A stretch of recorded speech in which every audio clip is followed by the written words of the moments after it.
everybody and welcome back to our channel.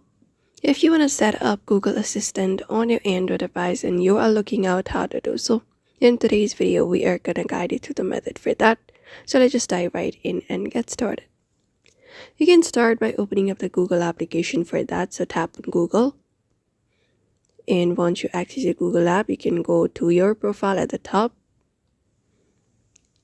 And once you go to your profile, you can just go over and go for the settings option and tap on it. Now once you are headed to settings, here you should be finding option for Google Assistant directly.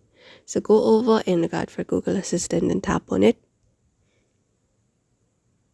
And then once you go to Google, once you've done that, you can go to the voice match section and tap on it.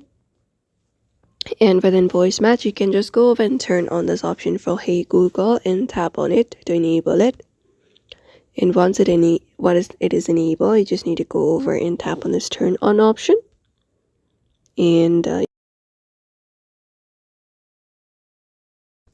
then once you follow up the prompts to say Hey Google and other phrases to train the assistant to recognize your voice, once completed, you can just go over and activate just by saying Hey Google or by long pressing the home button, and that should probably work out for you. So that is it, everybody. Those are the methods you can follow up to set up Google Assistant on your Android device. So we hope this video was helpful. Give it a thumbs up and subscribe for more tips and tutorials.